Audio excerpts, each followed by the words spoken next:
Mesdames et messieurs, bonjour. L'hommage national d'Ousmane Tanor Dieng ce mercredi, le report des élections locales, l'affaire Khalifa Sall et bien sûr cette finale de la Coupe d'Afrique des Nations restent les sujets les mieux traités par les journaux parus ce 17 juillet 2019. Dans Rewmi Quotidien, l'on nous parle d'une cérémonie sobre mais un deuil exceptionnel pour Tanor. Le président du Haut Conseil des collectivités territoriales et secrétaire général du Parti socialiste décédé lundi à Paris aura droit à un hommage national selon Rewmi Quotidien, qui nous révèle aussi que c'est le chef de l'État lui-même qui en a fait l'annonce, qui présidera cette cérémonie officielle prévue ce mercredi à l'aéroport de Diass. Rewmi Quotidien nous parle aussi de cet hommage touchant de Khalifa Sall depuis sa cellule, d'où il a rédigé une lettre pour honorer la mémoire du secrétaire général du Parti socialiste. Et le même Khalifa se dit profondément bouleversé par ce rappel à Dieu d'Ousmane Tanor Dieng dans Vox Populi, ce quotidien qui revient ainsi sur ce jour des adieux à Tanor et nous fait part de ses émotions et foule à la cérémonie de levée du corps hier à Paris. Le président Diouf et son épouse, des militants, des diplomates, des hommes politiques, représentants du PS français étaient tous présents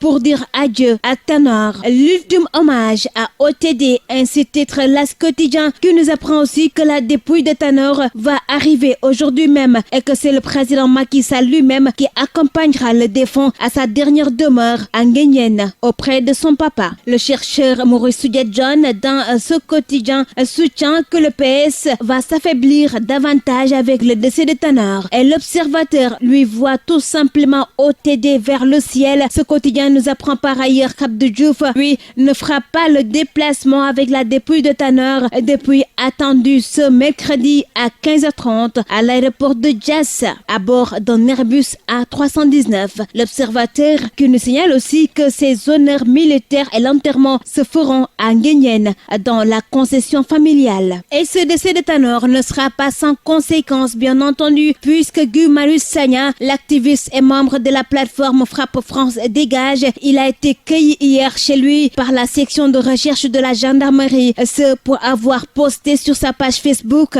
des propos perçus comme un clash sur Tanor, lui qui serait mort dans un hôpital de l'ancienne puissance coloniale alors qu'ils ont eu le temps, selon Guy Marius Sagna, pendant 59 ans, de doter le Sénégal de structures hospitalières dignes de ce nom. Selon Rewmi Quotidien, l'activiste qui a été conduit à la gendarmerie de Colobane où il a été gardé en vue à l'issue de son audition sera déféré devant le procureur de la République ce mercredi même. Autre sujet traité par les journaux ce matin, le report sine die des locales. Revenant dans Rewmi Quotidien, l'on nous apprend que ce report a été fait de façon concertée et Déthié Fall dans Rewmi Quotidien confirme ce consensus entre la société civile et les partis politiques qui a été trouvé lors d'une réunion dans le cadre du dialogue national. Sud Quotidien revient sur ce rapport des locales de décembre et voit à sa une opposition et pouvoir qui donnent leur caution. Et la Tribune, tout comme Source A, parle aussi de cette nouvelle échéance des locales arrêtées en 2020 dans le premier semestre. Mais Vox Populi